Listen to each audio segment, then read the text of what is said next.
Welcome to the Tao of Our Understanding Recovery Podcast. In this podcast, we discuss mystical works of literature and how they relate to recovery. We hope you enjoy today's podcast episode. Hello, this is Buddy C. Welcome to the Tao of Our Understanding Recovery Podcast. I'm in the minority today. I have Amy and Marlo with me. Small crowd, but good crowd. Thank you, ladies, for being here today. We're going to talk about the 36th verse of the Tao Te Ching in conjunction with verse 9 of the Wen-Tzu. Announcements before we get started. If it's your first time to our podcast, we talk about how Taoist philosophy relates to recovery. We're not Taoists. But we learn, much like if you're in AA and you take the AA principles and you see how they apply to a lot of your beliefs that you already have, we found that there were a lot of Taoist beliefs that are 2,500 years old that are written about that apply to how my recovery works for me. And it filled a lot of gaps between the God of my understanding and the doorknob. It filled a lot of that space, what I've learned in studying the Tao. And if you want to know where the Tao is in the big book, if you're saying, well, that doesn't sound like AA, go to page 85, 86. That's the Tao in the big book. It just comes. We cease fighting anything and anyone on the bottom of 84, all the way through. On 85, there just talks about that all the way through, that ease that we can live in. And that's what the Tao is about. Studying the Tao is about finding that path of ease where we learn to respond rather than react. So it's just another God language, basically. I hope you enjoy it. We've got a lot of back episodes where we've gone through a lot of different texts. So check those things out and see if they help you. And if they do, you're welcome to join us sometime. We have a Facebook group by the same name. We post the links. We record on Thursdays at 4 p.m. Eastern, so anyone's welcome to join us.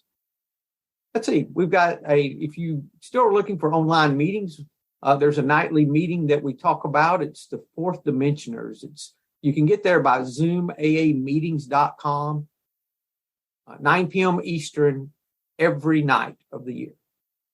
Amy, you do a beginner meeting on Fridays, correct? Yes, the underground. So you can join Amy there on Fridays, and I pop in and out. So anything else we need to talk about before we start? All good? Okay. Buddy, you mentioned 85. You mentioned those pages in the big book, but I think page 420 in Acceptance Was the Answer, that last paragraph of that story, I think is all Tao too. So if you have read any of the stories in the back of the big book, I'm getting that out too, because I don't think that I misquoted the page, but let's check. Acceptance is the key to my relationship with God today. I never just sit and do nothing while waiting for him to tell me what to do. Rather, I do whatever's in front of me to be done. And I leave the results up to him. However it turns out, that's God's will for me. Yeah. And the last little, that the rest of that too. Okay, I must keep my magic magnifying mind on my acceptance and off my expectations. For my serenity is directly proportional to my level of acceptance. When I remember this, I have seen I've never had it so good. Thank God for AA. Thank God for the Tao. Yes. All right. Let's start with the 36th verse. Let's start there. I want to read, I like Stephen Mitchell's almost always. I want to read it first, and then we can read some others. But that first paragraph is what I really want to talk about. If you want to shrink something, you must first allow it to expand. If you want to get rid of something, you must first allow it to flourish. If you want to take something, you must first allow it to be given. This is called the subtle perception of the way things are. The soft overcomes the hard. The slow overcomes the fast. Let your workings remain a mystery. Just show people the results. That idea of allowing, we allow before we can really benefit from something. It's that whole idea of, I think some of the other verses say it a little differently. I can read the, I think it's Guy Fu Feng in Jane English, 36.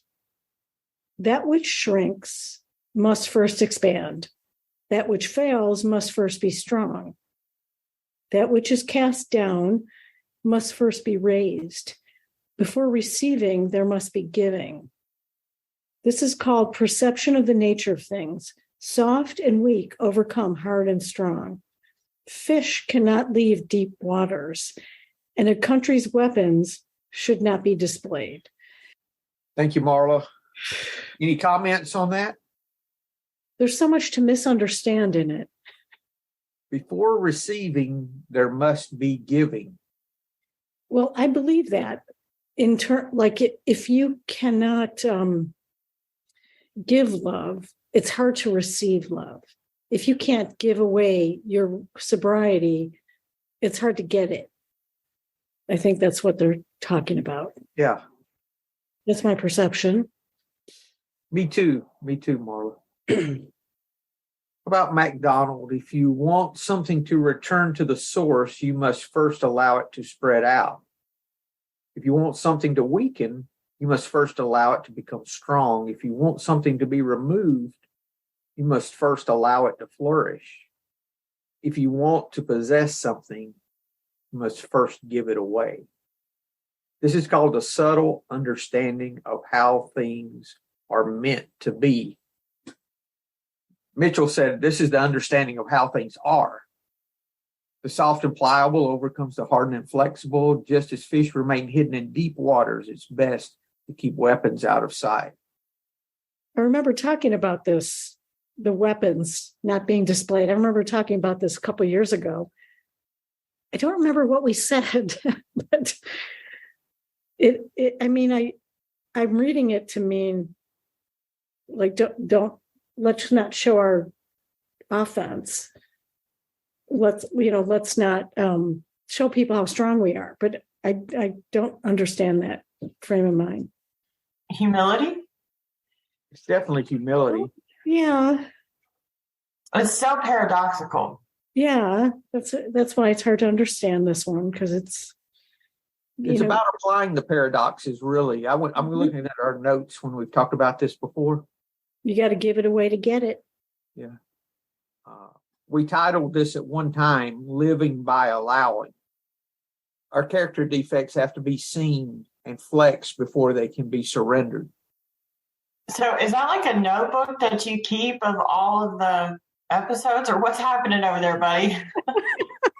When we first went through all 81 of the verses, we wrote, I have notes from when we talked about it, and I kept those notes, and we were going to publish a book at one time of all of that.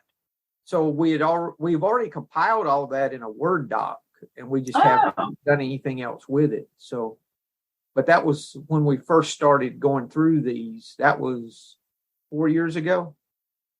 I was trying to transcribe the meetings, and it was, it would take me 3 to 4 hours to do a meeting, and it just wasn't worth the effort there. How about the fish analogy? Dyer talks about that in his book, that if we come to the surface to take in the world, we'll be caught. Allow others to take in the world and live in the background. I love that. Yeah. I've always lived like that, in the background. I've always wanted to live. I've always been in the background, thinking I should be in the foreground, but my nature is to be in the background and to watch everything and to help people do their best. That's my strength. And this is all a perception too. Yeah. Because that's what Mitchell talks about. He says this is called the subtle perception of how things are. We miss it. Reality. We're not aware. And then Jane English says this is called the perception of the nature of things, which is the same thing. Yeah. Soft and weak overcome hard and strong. I have to give it away to keep it, right? All the paradoxes that we talk about in recovery. I think we have to change the way that we approach everything if we're going to approach it from a place of powerlessness. Let me see what I did with that. 36. Okay. The mystery of surrender. I must stop resisting my addiction for recovery to work. To weaken something, I must first stop resisting its strength. To reject something, I must first accept it. To possess something, I must first give it away. This is called the mystery of surrender. The submissive and flexible overcome the resistant and unyielding. Unless I learn to give when I am in need, the application of this truth remains hidden in deep waters. That's pretty good. Unless I learn to give when I am in need. Oh, Amy, you're laughing. You're laughing at me. Yeah, like, that's pretty good. It is. I mean, I look at it, I'm like, did I really write this? Yeah, No I way. read that, right? Yeah. I mean, Did you read Jonathan? Did you read Jonathan Stars yet? No, I haven't. Okay, I didn't think so. But I didn't want to read it if we read it. I was pulling. Go ahead. So it says, contraction pulls at that which extends too far. Weakness pulls at that which strengthens too much. Ruin pulls at that which rises too high. Loss pulls at life when you fill it with too much stuff. The lesson here is called the wisdom of obscurity. The gentle outlasts the strong. The obscure outlasts the obvious. Hence, a fish that ventures from deep water is soon snagged by a net. A country that reveals its strength is soon conquered by an enemy. And I want to read Ron Hogan, of course. Sure. To make something smaller, you need to appreciate its size. To make something weaker, you must recognize its strength. To get rid of something, you need to hold it tight. To take something, you must give it up entirely. To put it another way, sensitivity and weakness overcome unfeeling strength. To take something, you must first give it up entirely. What did I say? If I have to stop resisting my addiction to surrender, I have to accept. I know when I spent a couple years trying to really, really, really find God, like as hard as I could. And once I realized, like, give it up, man. And then, like, things started happening. Like there was God there. Once I gave it up, gave up the search, it was there for me to enjoy the full banquet. You know, that's the thing. We think we have to figure this out, and really all I had to do was start trying to help you, and my life started falling into place. That's I always have to. You're a mirror for me. Everyone is, you know, because I'm always getting back what I'm giving, always. And I think that's really part of this too, is learning how to approach life from a place of surrender, a place of powerlessness. If we don't have any other comments, I want to read a little bit of verse 9, because it talks about this in the Wen-Tzu. The Wen-Tzu? Okay. Yes. Hang on, let me go to that screen. Okay. Got it. We've got the Wen-Tzu by Thomas, translated by Thomas Cleary. We've got a link if you want to buy any of these books at buddyc.org. There's a link with all of these books. Lao Tzu said, those who attain the way, that would be the way of the Tao, are weak in ambition but strong at work. Their minds are open and their responses are fitting. Those weak in ambition are flexible and yielding, peaceful and quiet. They hide in non-acquisitiveness and pretend to be inexpert, tranquil and uncontrived. When they act, they do not miss the timing. So you think they don't know what they're doing or that they don't have a clue, but yet they just, and they're just going to talk more about explaining this. Some of his English is difficult. Therefore, nobility must be rooted in humility. You were talking about humility. And loftiness must be based in lowliness, on lowliness. Use the small to contain the great. Remain in the center to control the external. I think that's a point toward centers in your inner being. Balance. Yes, remain in the center to control the external. Behave flexibly, but be firm. And there is no power you cannot overcome, no enemy you cannot rise above. Respond to developments, assess the times, and no one can harm you. Just stop me if you've got a question or a comment. So he's talking about responding, assessing, being flexible but firm. I would think that would mean that you may have principles that you live by. You have a line, that you draw. Doing the right thing. Yeah. No black or white there.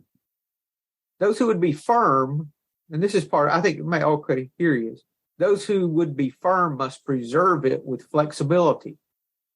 Those who would be strong must protect it with weakness. Accumulate flexibility and you'll be firm.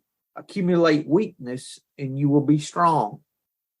Observe what they accumulate and you will know who will survive and who will perish. More observant, right? I mean, I can do that with anybody. I look at what they're accumulating and I know a whole lot about them.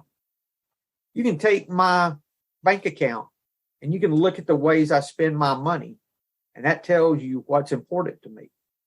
Whatever ways I spend my money, that's the things that's important. You can tell a lot about people if you wanted to look at what they accumulate, looking at, what they spend too. That's an inventory that if you ever have question how there's a Bible verse about that. Where your treasure is, there will your heart be also, I think. You can look at your treasure, and wherever you hold your treasure, that's where your heart is. That's what's important to you. Those who will overcome the lesser by strength come to a standoff when they meet their equals. Those who overcome the greater by flexibility have power that cannot be measured. Therefore, when an army's strong, it perishes. When a tree is strong, it breaks. When leather is strong, it rips. The teeth are harder than the tongue, but they're the first to die. So flexibility and yielding are the administrators of life. Hardness and strength are the soldiers of death. To take the lead is the road to exhaustion. To act afterward is the source of success. Kind of like we talked about last week about if you stand on your tiptoes, you don't stand firm. That whole idea. Holding to the way in order to be a partner in evolution involves leading to regulate following and following to regulate leading. What is this? It means not losing the means of regulating people, which people themselves cannot control. Following means combining the elements of events in such a way as to harmonize with the times. Changes in the times do not allow rest in the intervals. If you act in advance, that's going too far. If you act too late, you cannot catch up. As the days pass and the months go by, time does not dally with people. That's why sages do not value a huge gem as much as they value a little time. Time's hard to find and easy to lose. Therefore, now here we've got to all of that to tell us how it really works. This is the result. Therefore, sages carry out their business according to the time and accomplish works according to the resources. They keep to the way of purity and are faithful to the discipline of the feminine. In other words, the discipline of flexibility, the discipline of giving. As they go along and respond to changes, they always follow and do not proceed. Flexible and yielding, they're thereby calm. Peaceful and easygoing, they're thereby secure. Those who attack the great and overthrow the strong cannot contend with them. Comments? A lot of examples of how to be flexible, of how to yield, from both this verse and the verse of the Tao Te Ching and any other verses that you guys like. It's this idea that our strength is in our weakness. What's the phrase? The weaker I get, the stronger I become. Isn't that what the third step's about? It's talking about turning your will and your life over to the care of God. I just don't like the word weakness. I don't like surrender either. Well, I don't like powerless. I don't like powerless either. I don't like powerless or weakness or defect or those kinds of words. But how does flexibility and yielding work for not drinking, say? We don't have the flexibility to have a drink anymore, but we do have the flexibility to accept and surrender to our addiction or whatever we have. Yeah, that's the way I look at that, Marla. I have to stop resisting. I have to give up. I have to let go. And once, I've talked about this before. I tried for 5 years and it took 6 years to get a year because I didn't understand how this worked. I thought God just helped me with the part I couldn't do. And there really was no surrender to it. I might surrender to God to help me, but I really didn't surrender the process. I didn't understand how it worked. I had just thought that God I did my best and then God did the rest was kind of the way it worked. Mm-hmm. That did not work for me at all. And I couldn't understand it because I said, what am I missing? And then finally, one day, after 2 kind of lame suicide attempts, they weren't, I wouldn't go through with it, right? I said, either this works, either you help me with this, or I'm out of here. I will find a way to do it. And when I did that, when I just gave up, all of a sudden it lifted and left. Like immediately. I was like, what did I do? Why couldn't I have figured this out 6 years ago, or 5 years ago? You weren't ready yet. No, I wasn't ready. I had to go out. I had to do what this is saying. I had to show what strength I had in myself before I could surrender it, right? I think that's part of what that phrase in 36 is talking about. Yeah, I just could not. I could not surrender. I could not surrender. And then I learned that my strength was in my weakness. And if I could let go and get out of the way, and what do I do when I let go? I get the focus off of me and I go help someone else. I get busy helping. And there's always ways for me to help in my path that just show up in my path when I'm in need of that. Does that make sense, Marla? Oh, yeah, it makes total sense. Yeah, it's like, suiting up and showing up. That's like what we have to do. And I was in a meeting this morning. There were 30 women in this meeting and nobody was talking. It was a virtual meeting. And, I like to just listen to it. It's an 11-step meeting. I like to listen to what other people, how they're listening to God. So I stepped up and it's a big thing for me to talk in a meeting. It's like, unless I know you really well. So yeah, suit up and show up. And, I always feel better about myself when I show up like that, show up in a service kind of way, like here, maybe what I'm going to say might help somebody. So these meetings only work if we participate, Yeah, I still, when I started this before the pandemic, I'll go around the room in the meeting, and for each person there, I'll open my heart to the person. I'll send love to that person, and I'll ask, how can I be of help to this person today? And I'll just go around the room. Sometimes I do it individually.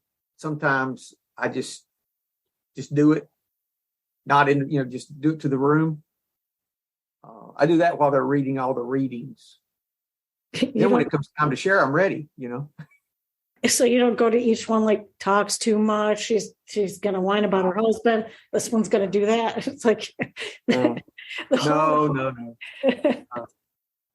I had a sponsee that had business meetings at different meetings with the folks he worked with. That he said they were just awful. He just hated going to them. I said, well, do what you do in an AA meeting. Go around the room, send them love. Ask how you could be of service to them today. Open your heart to them and see what happens. And he called me later and said, it worked. I had the best faculty meeting I've ever had. I said, really? I said, amazing when you become flexible, right? That's what that is. That's being flexible. Not being rigid in our thinking. Not thinking we have this thing figured out. Right. Or thinking that we're right. Yeah. I'm wrong much more than I'm right. I never realized that before. I recognize that in me as well. I'm always wrong. But see, I have excuses for, I think of when I'm wrong, but I don't see other people's excuses, why they were thinking that way. I just judge them by what I see outwardly. I judge me by inwardly, my motives and those type things. Sure. Any other comments about this? This is about just learning how to let go, really. Learning how to be flexible in what we're doing. Learning how to say, how can I help you instead of how can you help me? Well, that's like the St. Francis prayer, isn't it? That reminds me. Where is the St. Francis prayer? I thought it was in step 10. Or step. No, it's in step 11. 99. Yeah, thank you. You want to read it, Amy? Sure.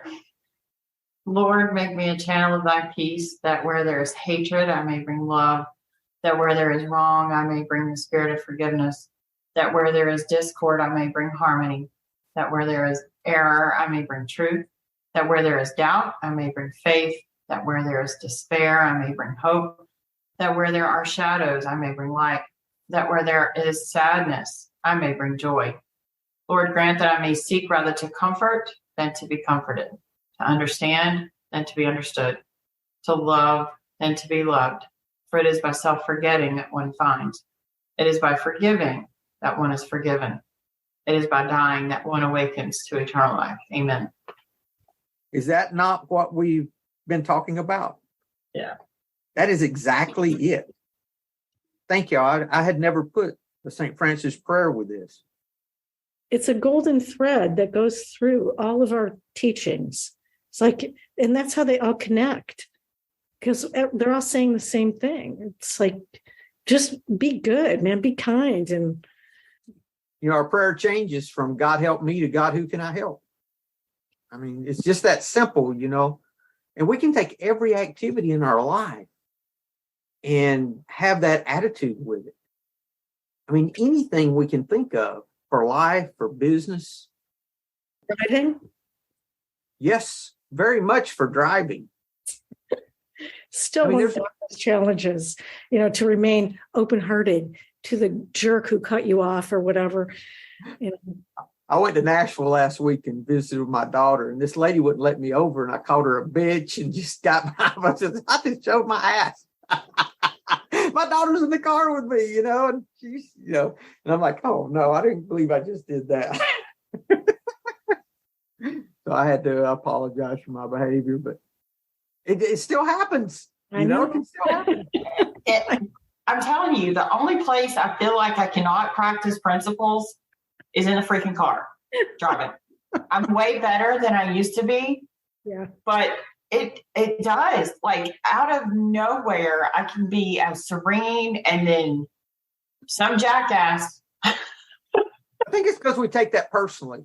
They're not letting me over, But right, I would let them over. But you said something one time that really they would do that whether it was me or not. Right. Yeah. So when I get, again, the car, it's like the least spiritual place for me sometimes, not all the time.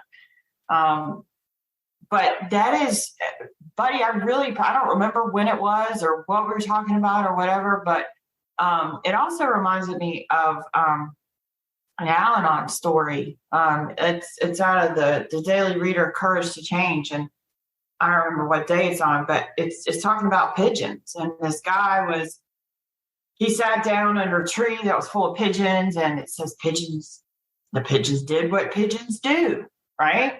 And so, I mean, they pooped on him. And for us to think that other people are going to behave differently just because we're involved, specifically it's talking about alcoholics and their drinking. If you think, an alcoholic is going to drink, an alcoholic is going to do what alcoholics do, and that's drink until they have a psychic change, until they have a spiritual awakening, until they recover. But those drivers are going to they would cut you off. They'd cut me off. They'll cut anybody off because the drivers are doing what the drivers are going to do regardless. The pigeons do what pigeons do regardless. And we don't have to take it personally. And if I'm not taking it personally, I usually don't get upset about it. It's just when I think they're doing that to me. That's good. That's good. Thank you. But this whole thing is about it's just another love language explaining the St. Francis prayer, basically. You have any comments, Amy, before we close? It was back in the Wen-Tzu reading. Following means combining the elements of events in such a way as to harmonize with the times. Changes in the times do not allow rest in the intervals. If you act in advance, that is going too far. If you act too late, you cannot catch up. Be in the moment, right? I can, yeah. And harmonize, not dominate, right? But work with, right? Yeah, just harmonize. We always think of being in a place of ease as meaning that you're doing nothing. When I first started studying this, Wu Wei is the statement. You think that's effortless effort, but it's still effort. It's effort in an effortless way. It's still work. And for me, what I've concluded with that, it's unselfish work. It's work that I try to leave no trace. In other words, I've heard it put that way, no trace of me. And that's when that prayer shifts to the St. Francis prayer that we read. That's exactly it. How can I understand instead of be understood? I don't know how many times I've been in a situation, if they don't understand me, screw them, I mean, am I alone? No, but that is not seeking to understand, not to be understood. Right. I was doing the wrong thing, because I was seeking to be understood.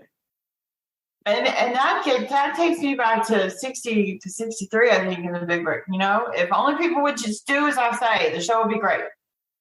Don't you understand? I know what's best for you because I certainly knew what's best for me, right?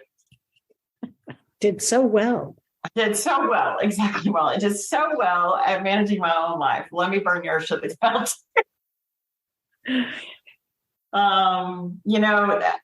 I thought of this too on page 92 to 12 and 12, sub 10. As an insurance against big shotism, we can often check ourselves by remembering that we are today sober only by the grace of God, and that any success we may be having is far more his success than ours.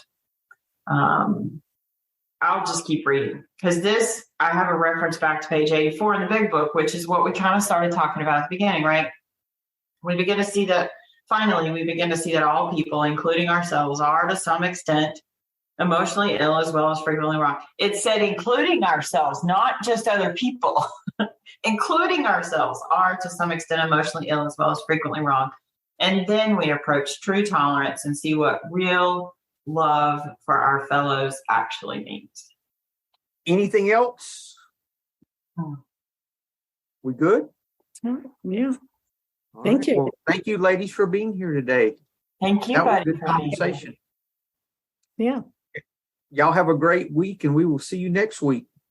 Hello, this is Buddy C. I wanted to make you aware of several recovery-related resources that I've posted in the episode description.